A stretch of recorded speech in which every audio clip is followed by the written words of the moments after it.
There we go, Sri. Take it away. All right, thank you all. This is the seventh ever Incubation Engineers Monthly with Sid.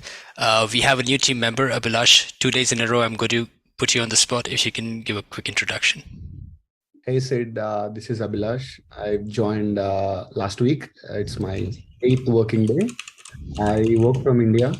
Prior to this, I co-founded a SaaS product, which is culture.easy.xyz, which is an OKR plus PMS tool for SMBs and startups.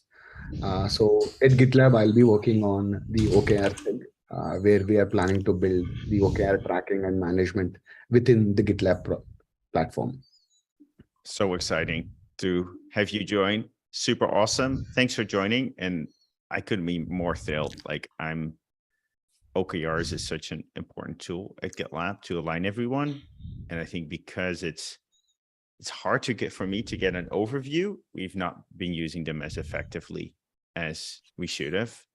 And I love to dog food them and everything else. And I think there's a real potential for iteration here. If we're just able to kind of aggregate scores, it already be much more easy to use GitLab issues and everything else. And I think with the preparation work the team has done to, I think they call it work items or something like that, but having one common base for issues and epics will now really enable your work. So couldn't be more excited. Thanks for joining. Yeah, thanks. All right, I have the next question, which is a follow-up on a team coffee chat topic that was discussed earlier this week.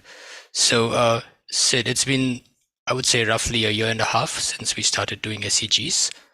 So I wonder what's the leadership view on these types of setups that we've run. Where does it work? Where does it not work? This is, again, it's probably a better question for Bartek or for Ashley now, but just would love your views on this. Yeah, well, I think it's a good question for me too. I think it's going really well. I think the code is there, so we've been able to ship.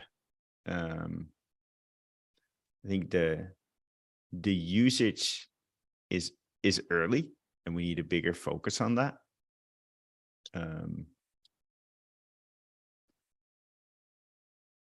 I'm looking forward, like in a year or two from now, we should have like a breakaway success, where we're like, yes, this moved the needle for our revenue, for our company, and it was made by a single engineer.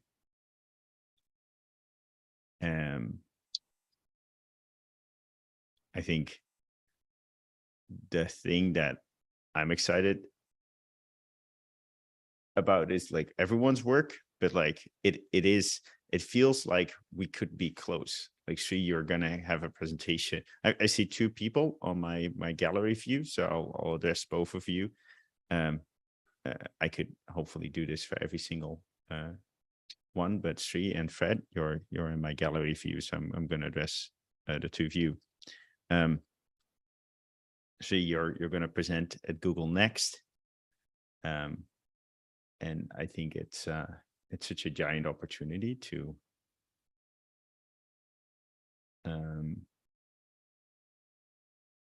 companies have not been able to like.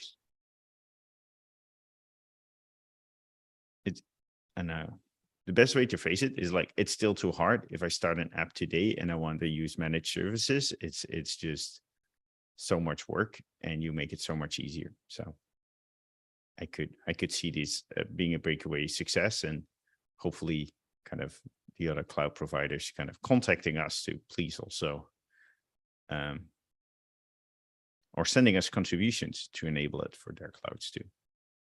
And Fred, I look at you, like we've had, I thought the demo you showed 2 weeks ago, where like, hey, we could just do this. Like we could have a year ago put 30 people on this problem, but instead you might be able to do as good of work as a group of 30 people by just smartly leveraging what's already out there. So couldn't be more excited to get that into production and to our users.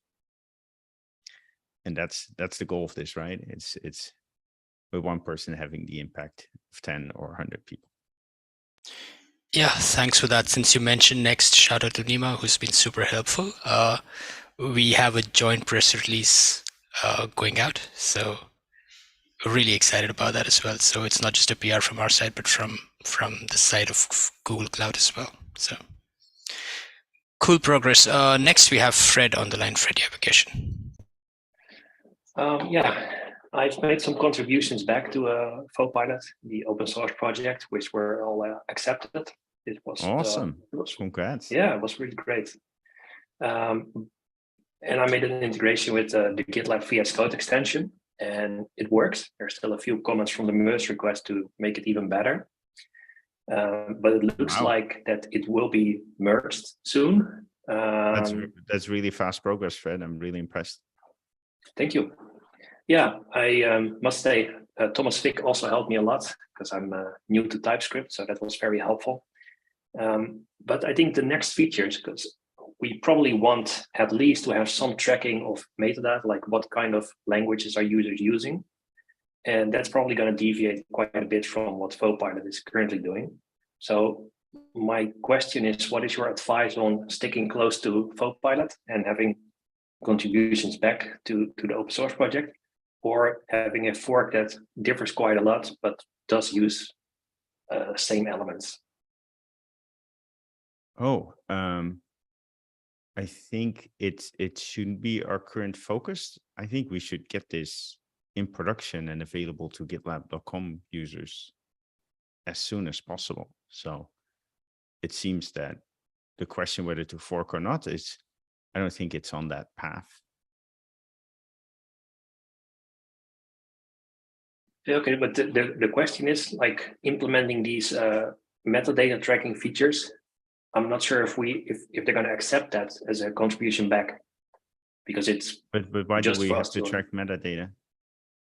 Well, I think we need to track that, like which language is being requested, in order to understand what users are actually using, and we can improve upon that. But it's not. I think we can get it in production and available to GitLab.com users without that. Yeah, we can. So let's do that. Okay. When do you expect to have it in production?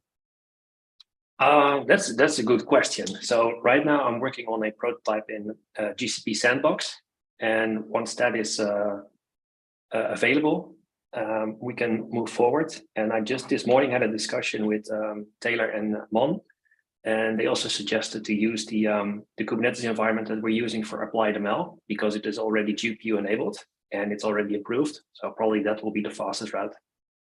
Awesome. And how are you going to spin up and spin down the GPUs that are needed to do the inference?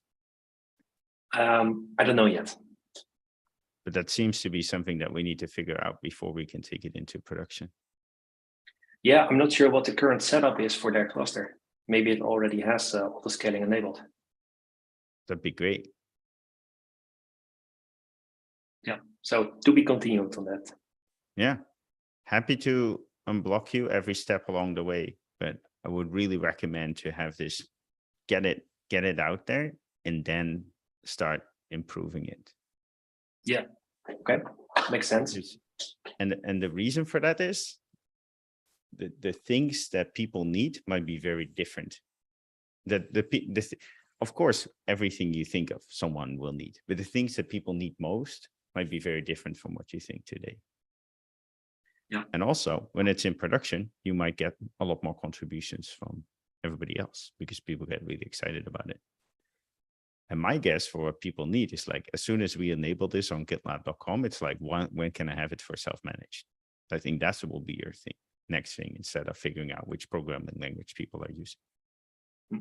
Okay. But who knows? It doesn't matter. Just get it in production, and then we'll know fast enough. Yeah, that makes sense. And a follow-up question then. You mean you say get it available on GitLab.com. How do you look at authentication, for example? Are all users allowed to use it, or do they need to? I think that's too expensive. So I think it should be just ultimate users for now. Okay, yeah. So then we do need some authentication mechanism.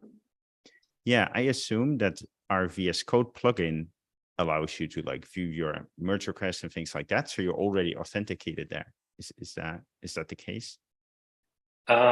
Yes, but I'm not sure if it checks for the level. I'll ask Thomas. Okay, but that's maybe something to add to our VS Code plugin, or the VS Code plugin can just ask GitLab.com, like, I don't know, autocomplete enabled, and it's something you do on the backend. I'm not sure about the technical implementation, but I think through that mechanism we can do it. Yeah, it should be feasible. Cool, thank you. And then, awesome. Of course, it should be a server-side check, right? Not a client-side check. Otherwise, you could just. Yeah. It should just not want to run inference for you if you don't have the right level on the server side.